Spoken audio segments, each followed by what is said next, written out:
Alright, so some of you may be wondering if they are wild, why I have them in my garden. Folks, if I've been at this for a while, right?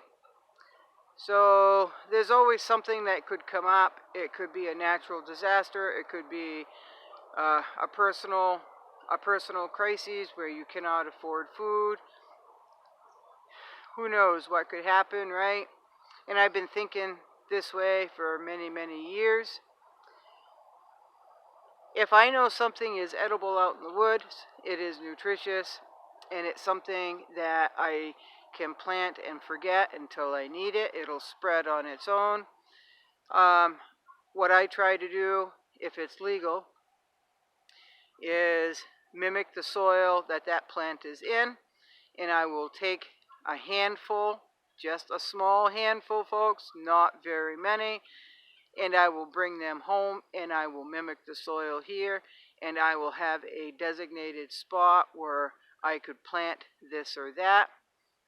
And so if times got hard, I could not get to where there is any hopness, like on this bog here, there is zero hopness, folks.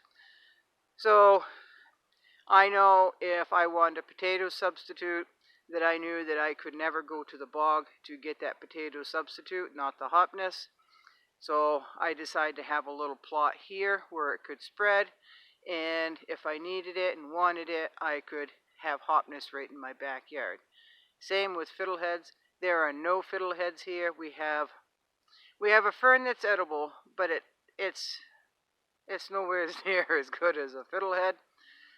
So there's no fiddleheads here.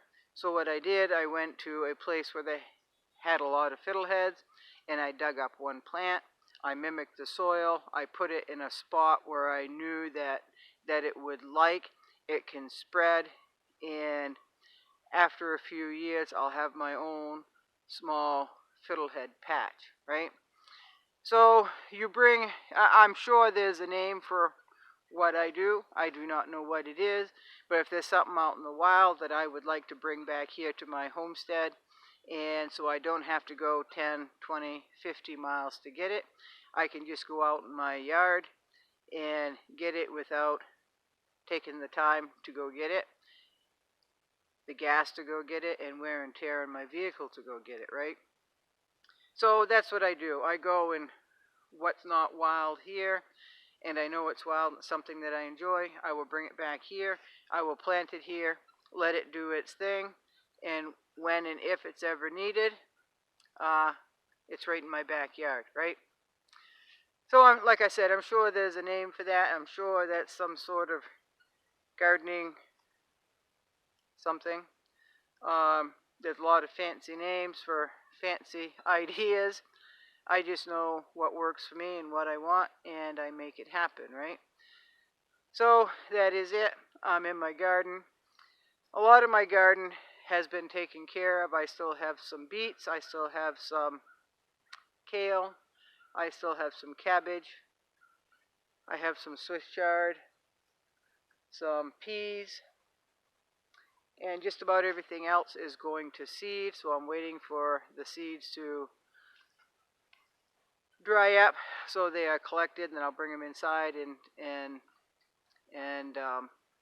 cure them to make sure that, as in drying them, to make sure they are dry enough to package and put away, right? Those are my next year's garden seeds, folks.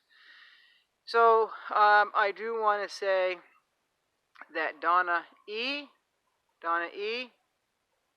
I got your,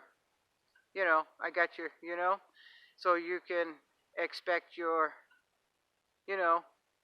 um, I would say within the next couple of weeks, okay? Next couple of weeks. So, y'all have a good time. Y'all have a good night. Y'all have a safe evening. It's a beautiful evening here. It's chilly here. It's all blue sky. The sun is trying to set across the bog. It's very pretty. On the way home tonight, I stopped and took some pictures for you. Yeah, I think there's only 2 pictures, folks. So I hope you enjoy. Maine is a very, very beautiful state. very beautiful state, folks. And I am happy that I live here. I'm happy that I live in the woods in these crazy times, folks. So you all have a good night, and I'll see you another time. Okay? Thank you.